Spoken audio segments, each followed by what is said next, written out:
Are the politicians in Washington following the Constitution? Better yet, do your politicians really understand the Constitution and the basic fundamentals to adhere to it? If they're not following the Constitution now, what makes anyone think that they'll follow a Constitution that is amended or rewritten, especially if it is better relative to the liberty of the people? How many would like to see Schumer, Pelosi, or even your local representatives sit together to write a new or amended Constitution? What about President Biden, who has said, and I quote, "But no amendment to the Constitution is absolute," unquote. He said this in regard to the Bill of Rights. Yet there is a proposal before Congress to call a constitutional convention, ostensibly to remedy the problems we see in America today. Unfortunately, what many don't realize is that the problems we are witnessing are caused by not following the Constitution we already have. We cannot allow such people to get their hands on the Constitution. The people who have sponsored this bill for a convention have voting records all over the map relative to following the Constitution today. The Constitution of the United States is the oldest living Constitution in use today. The reason for this is that it was written based on human nature and the nature of government. It was not written simply to outline the structure of our government. It was written with the idea, as stated in the Declaration of Independence, that we derive our rights from God. No other country declares this, and they all derive their rights from the government itself. What the government can give, it can take away. If God gives us our rights, then no government can legitimately take them away or even curtail them. But where is God in the equation? Since the 1960s, Marxists have slowly and methodically removed God from American society. So from that standpoint alone, playing with the Constitution is a dangerous thing. But let us get back to the issue at hand. We do not have a Washington, Madison, Hamilton, or Jay to help in any constitutional rewrite today. We have all the people we want to get rid of, from the states like New York, California, Illinois, etc.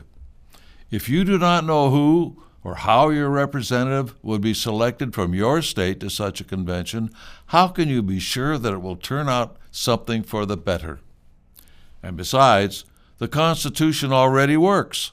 The problem is that the politicians are not adhering to it, and they will not adhere to anything new if it's more personally expedient for them not to. Another aspect of a constitutional convention to consider is the selection of delegates and how it will actually take place. If you are worried about Soros money going to elect local district attorneys now, just how much do you think Soros would pour into selecting delegates to a constitutional convention? And that's just dealing with the people inside the convention hall. What about the people on the outside, on the streets, demanding changes, creating riots and disorder, threatening the delegates if they don't get their way?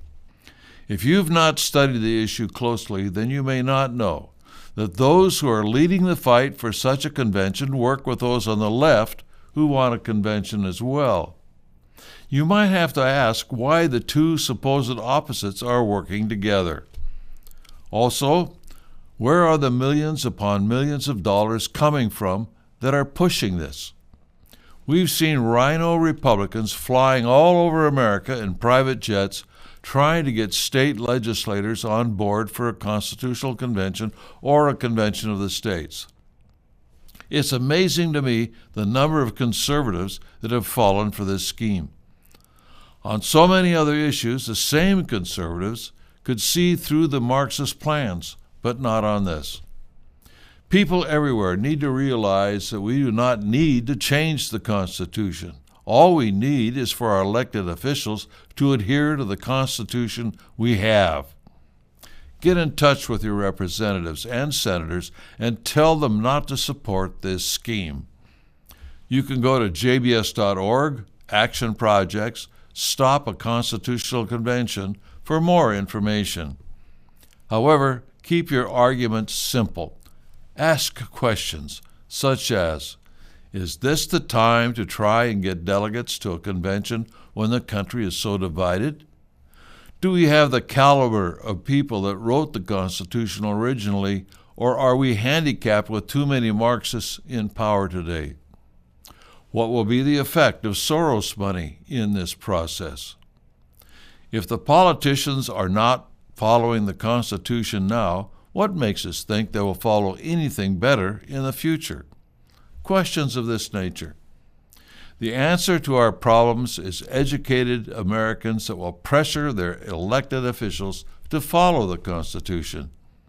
In any case, contact as many people as you can to inform them of the problems with the Constitutional Convention. Ask them to oppose House Concurrent Resolution 101 and H.R. 8419 calling for a constitutional convention. Ask them to contact their representatives as we do the same. And also, please like, share, and subscribe to our social media platforms. It really helps get the word out.